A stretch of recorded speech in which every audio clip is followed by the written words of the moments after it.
अब इस तस्वीर को देखिए, गौर से देखिए।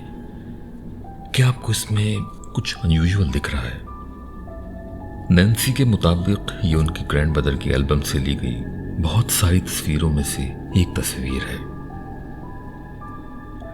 उस एल्बम में इस तरह की कई तस्वीर मौजूद हैं।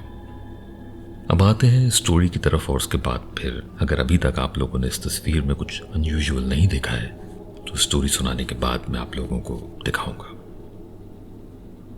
इनकी ग्रैंडमदर कहती हैं कि वो लोग 6 बहन भाई थे।